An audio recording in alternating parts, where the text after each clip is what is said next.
On my 28th birthday, my grandfather gave me Coal Dynamics, his entire legacy, valued at $135 million. My mother gave me an ultimatum: hand it over, or leave the house I'd grown up in, a house technically owned by her after my father's death, though it was my grandfather. They say every family has secrets. Mine came wrapped in twinkling lights. Champagne glasses. It all happened in Austin, Texas. I had just turned 28. My name is Brielle Carter. And the night my grandfather gave me everything. A jazz quartet played under the old oaks. Guests sipped champagne, executives whispered about Q3 numbers, and somewhere in the background, battery storage, you name it. What started as one man's dream became one of the most respected companies in sustainable tech. To everyone else, he was a visionary. To me, he was just Grandpa. After my dad died in a cycling accident when I was 8, it was Elijah who raised me. My mother, Diane, crumbled. She went from grieving widow to wine-sipping socialite in under a year. Every science fair, every moment that mattered. He never said he was disappointed. He didn't have to. That night, just before 9, Diane arrived, fashionably late, of course. "Happy birthday, sweetheart," my mother said, air-kissing both cheeks like I was an acquaintance at a fundraiser. She turned to Tyler. "Don't you think she looks stunning?" Tyler nodded. "I's already sweeping the crowd. Radiant. Is that Daniel Roth from Blue Cap Ventures over there?" He wasn't here for me. He was here for the company. Over the course of the evening, Tyler moved through the crowd like a shark, cornering board members, chatting with legal counsel, asking too many questions. My cousin Sierra leaned over, eyebrows raised. "He just asked me what Grandpa's estimated net worth is. I'm in HR. What does that have to do with anything?" I smiled tightly, but I could feel it building, that tension, that unease. And then Grandpa tapped his glass with his cane, quieting the party. He stood, tall despite his age, his presence commanding the space even before he spoke. "I want to thank everyone for being here tonight," he began. "Especially to celebrate my granddaughter, Brielle, my pride and joy." The applause came easily. But then his voice changed. "I've been thinking a lot about legacy. About the kind of world we're leaving behind and who we're leaving it to." He looked straight at me. "After careful thought, I've made a decision." Then gestured to Mr. Freeman, his lawyer of 20 years, who stepped forward with a leather folder. "Just needs your signature." I looked at Grandpa, searching his face for hesitation. There was none. Hands shaking, I signed. Just like that, I owned 70% of a company worth $135 million. The congratulations poured in from old executives, mentors, and family friends. Some looked stunned, others ecstatic. A few exchanged glances that made me uneasy, but none of it compared to the look on my mother's face. She wasn't clapping. And Tyler? He had gone pale, eyes locked on the documents like he'd just watched a vault door slam shut in his face. Richard.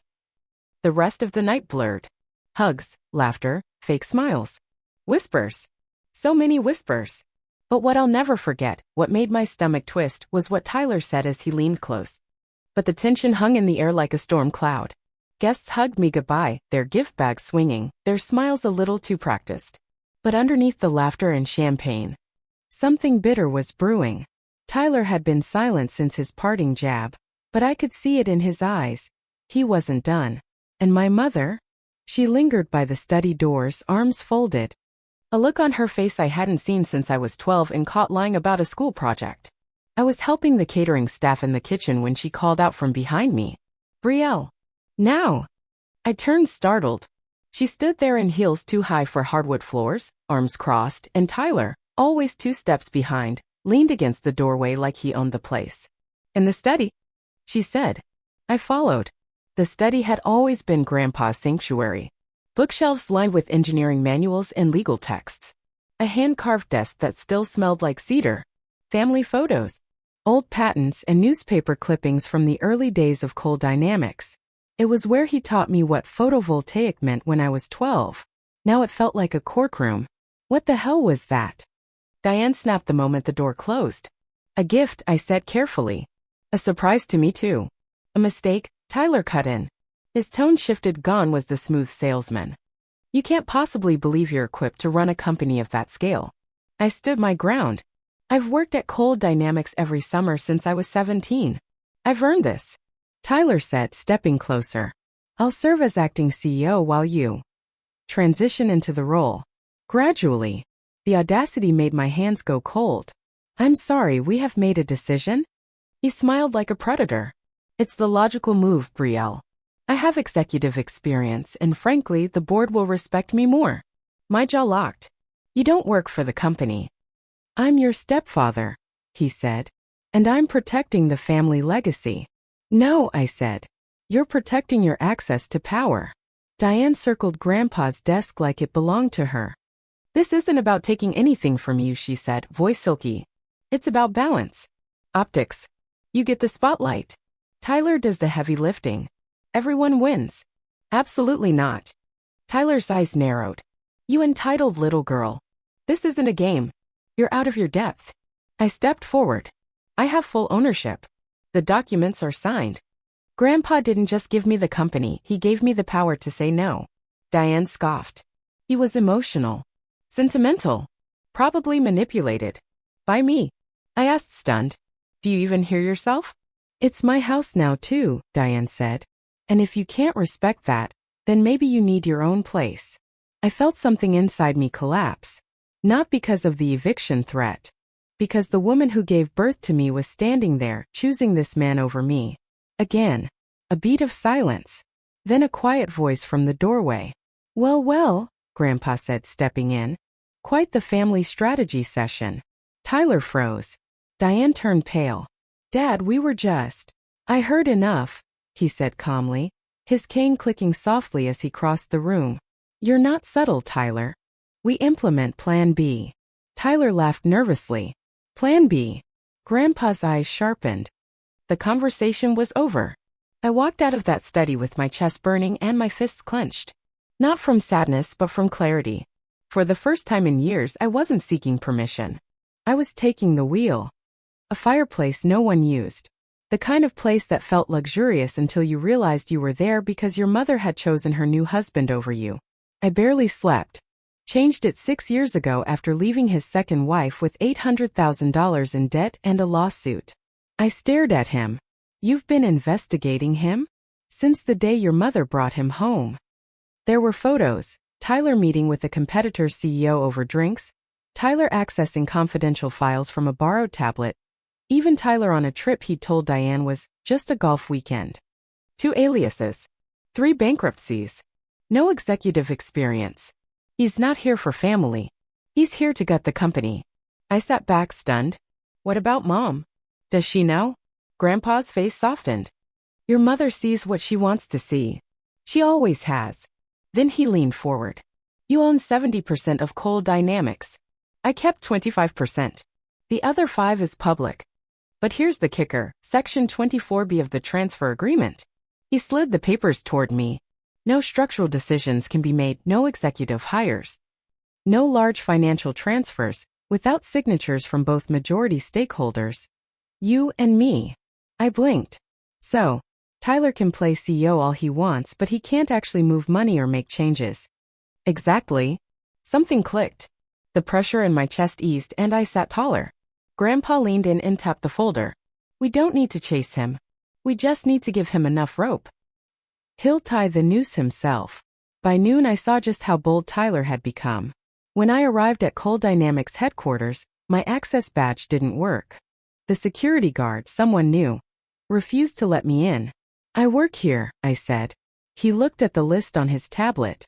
You're not on the executive entry list. I called Susan Chan, our chief technical officer. She came down confused and apologetic. There was a memo, she said as we rode the elevator. From Tyler. He's calling himself acting CEO by family appointment. He's meeting with clients. Acting like you're just a placeholder. When I reached my office, what used to be Grandpa's, I found the door locked. Tyler had moved in. I knocked. He didn't even flinch. Brielle, he said with mock surprise, glad you came in. Let's talk about your role moving forward. I'm the CEO, I said, voice sharp. You're trespassing. He chuckled. Your mother and I have spoken to several board members. They're concerned. Until that's resolved, I'm handling operations. You can shadow a few department heads. Learn the ropes. Learn the ropes? This man, who hadn't built a single thing in his life, wanted to demote me to intern while he gutted the company from the inside out. The next 3 days felt like death by paper cuts. My access was limited, my calendar wiped clean, and loyal colleagues were quietly shifted to back corners of the org chart. Then came the whispers, softer than truth but twice as dangerous. They said I was unstable, that I was erratic. One even hinted at rehab. It was smear campaign 101. Every night, I returned to the guest house more furious than the last. Every morning, Grandpa would greet me the same way. Are you ready to fight back yet? And on the 4th day, I finally said it. Yes. He smiled, calm, satisfied. Good, he said, sliding a fresh folder across the table. Then let's show them what real leadership looks like. By the 5th morning, the mood in the guest house had shifted. I wasn't just angry anymore. Stirring his coffee. Let him keep thinking that. Until the board meeting. He was referring to the emergency board session Tyler had called for Monday, presumably to push for my removal. Or at the very least, get himself officially installed as acting CEO. It was perfect. That's where we'll hit him, Grandpa said. Hard, clean, and in front of everyone who matters. And we had all three. Grandpa had quietly prepared for this for months, suspecting Tyler was after more than just Diane's attention. He had our legal team dig into Tyler's past. 3 failed marriages, 2 bankruptcies, and a pattern of getting close to wealth and leaving behind damage. We also had emails, surveillance photos, records of meetings with executives from Windcore, our biggest competitor, and worst of all, a recorded conversation Tyler had in a hotel bar. I built the board. That Monday morning I wore black. Not for mourning, for war. The Cold Dynamics boardroom sat at the top of our headquarters, glass walls, long oak table, and a panoramic view of downtown Austin. By 9 a.m. every seat was filled. 12 board members, key executives, legal counsel, and at the head of the table, like a man already measuring the drapes, sat Tyler. He smiled when I entered with Grandpa and Martin Ross. But it faltered. Brielle, he said, too sweet. We weren't expecting you. Clearly, Grandpa said, sitting at his usual spot halfway down the table. Tyler tried to recover. We're here to discuss leadership concerns. Obviously, I propose a temporary executive adjustment. I'll serve as interim CEO, while Brielle retains her title during the transition. He looked around expectantly. I believe this is in everyone's best interest. Silence. Then I stood. I object, I said simply. And I nodded to Martin, who began distributing folders to every board member. Inside, evidence of intent to sell our R&D blueprints. A transcript of that hotel conversation. This is fabricated. Tyler snapped, rising to his feet. Martin didn't flinch. All verified. He passed around the original ownership contract. Section 24B, he said. No decisions involving executive changes, financial movement above $50,000. So Tyler Hayes has 0 legal authority? Correct, Martin confirmed. And every action he's taken without that authority is now subject to internal review. Tyler's composure cracked. You set me up, he spat at Grandpa. You manipulative old. Security, Warren called out calmly. 2 guards appeared at the door. I suggest you gather your things, Martin said. Tyler glared at me as they approached. You think this is over? I still have leverage. Grandpa stood slowly. Tyler, the only thing you have is a lawyer to call. And if he's smart, he'll tell you to keep quiet. As he was escorted out, the board remained silent. Then Warren turned to me. Miss Carter, do you wish to assume full duties as CEO? I looked around the room. I was in charge. In the weeks that followed the boardroom showdown, I officially stepped into the role of CEO. The title was mine. The desk was mine. The pressure was overwhelming. But I was ready. Almost. Tyler's name was scrubbed from every company system. But the mess he'd left behind took longer to clean. Client relationships needed repair. Staff morale was fragile. And the media, hungry for a scandal, was circling like vultures. For the first time in Cold Dynamics history, we had become the story. I held a company-wide meeting. No script. No teleprompter. Some of you have known me since I was a teenager in the R&D labs, I said from the stage. Others only know me as Elijah Cole's granddaughter. But today, I'm speaking to you as your CEO. I told them the truth about Tyler, about the internal shakeup, about the road ahead. I'm not here to pretend I have all the answers. I'm here to listen, to lead, and to earn your trust. Every single day. The applause was cautious but real. One of the older engineers approached me afterward. He'd worked with my dad years ago. "You've got the coal fire," he said. "But you've got your own fuel now. Keep burning." It was one of the first moments I felt like I might actually belong in the chair Grandpa had once occupied.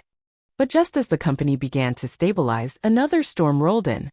3 weeks after Tyler's removal, our CFO, James Wilson, rushed into my office with a tablet in hand. "You need to see this." On the screen, a press release from Windcore, the same competitor Tyler had met with behind our backs. They were launching a hostile takeover. "Public offer to buy up outstanding shares," James said. 20% premium over current stock value. They're going straight for the public investors. And guess who they've just hired as their new strategic consultant, Susan added. Entering behind him, Tyler Hayes. Of course. He'd lost the company from the inside, so now he was trying to tear it down from the outside. The danger was real. If even a portion of our small pool of public shareholders sold their stock to Windcore, they could gain influence. Not enough to control us outright, but enough to poison the well from the boardroom to the public narrative. "This is sabotage," I muttered. "It's classic," Grandpa said, stepping into the room. "Create uncertainty, drive the stock price down, then scoop up influence under the banner of stability." "And if it works?" I asked. "We lose control," he said bluntly. The executive team gathered within the hour. Martin Ross outlined our options. "We can issue a poison pill," he said, referring to a legal mechanism that would dilute shares and make acquisition more expensive. "But that might spook other investors," James warned. "Looks like we're panicking." Susan leaned forward. "We don't need panic. We need precision. And maybe something he doesn't see coming." That's when I realized we had something Tyler never understood. We had loyalty. And we had receipts. "I have an idea," I said, feeling adrenaline surge. "Tyler thinks I'm just reacting. But let's set the next move." Started with an invitation. A formal letter sent to Windcore's CEO, requesting a face-to-face meeting to discuss the offer. They accepted. 2 days later, they walked into our headquarters. Suits sharp, smiles sharper. Tyler walked in last, smug, his eyes flicking around the room like he still belonged here. I stood at the head of the conference table and pressed play on a video. A recording of Tyler in a hotel bar. In the aftermath of the Windcore takedown, something strange happened. People stopped doubting me. Employees who once looked uncertain now nodded with quiet respect in the hallway. Shareholders who'd been on the fence sent emails of support. Clients stopped asking if Elijah was still involved and started asking what I thought. It felt surreal. Because the truth is, I had spent most of my life in someone else's shadow. My father's memory. My grandfather's legacy. Even my mother's disappointment. But now I was building something of my own. The first few months as CEO were grueling. I made mistakes plenty. I underestimated timelines, overestimated partnerships, and gave second chances to people who didn't deserve them. But I owned those mistakes. I showed up. I listened. I led. And slowly the company started to reflect something new. Not just the past Elijah had built, but the future I was shaping. We launched our first major initiative under my leadership, a grant program for underprivileged students interested in renewable energy tech. I named it the Coal Future Fund. Because legacy isn't just about what you inherit, it's what you create for others. One afternoon, a few weeks after the Windcore incident, I found Grandpa in his home study, feet up, book in hand. "How's it feel?" he asked, glancing over the rim of his reading glasses. "Overwhelming. Exhausting. Terrifying," I said. He laughed. "Sounds about right. But also," I paused. "I think I was meant for this." He didn't say anything, just nodded. But the pride in his eyes said everything. A week later, Diane called. She didn't ask to meet. She didn't cry. She just apologized. "I failed you," she said quietly over the phone. "Not just during all this. For years. I let the wrong people into our lives. I made excuses. I hurt you." For a long time, I didn't know what to say. But eventually I said the only thing I could. "I know. And I'm not ready to forget. But I'm willing to start again." We began having dinner once a week. Neutral places. No talk of Tyler. But for once I wasn't watching the fire. I was too busy building something new. 3 months later, I stood on a stage at our annual shareholders meeting. I looked out at hundreds of faces, some familiar, some not, but all waiting to hear what I had to say. And I said this. My grandfather built coal dynamics from nothing. He taught me that money is just fuel. It's what you build with it that defines you. I didn't ask to lead this company. I was called to, not because of my last name, but because I refused to let someone else rewrite our future. And I'll never forget how it ended. As I walked off stage, Grandpa met me in the wings, his cane in one hand. The other stretched out to steady me. You did it, he said. No, I replied. We did. That night, I sat alone on the balcony of my apartment overlooking downtown Austin. City lights blinking like stars trying to find their place in the sky. And I thought about everything that had happened. The betrayal, the lies, the firestorm of doubt, and how somehow I didn't just survive it. I grew because of it. So here's what I'll leave you with. Sometimes the people you trust most will disappoint you. Sometimes the people who should protect you won't. But that doesn't mean you're powerless. You can set boundaries. You can walk away. You can stand your ground even when it shakes beneath you. And when someone tries to take your voice, your worth, or your future, don't scream. Speak clearly. Stand tall. And let the truth speak louder than the noise. Because at the end of the day, it's not the betrayal that defines you. It's what you do after. My name is Brielle Carter. And this is how I became the CEO of Coal Dynamics. What about you? Have you ever had someone try to take what you've worked for? Tell me your story in the comments. And if this resonated with you, subscribe. There's more to come.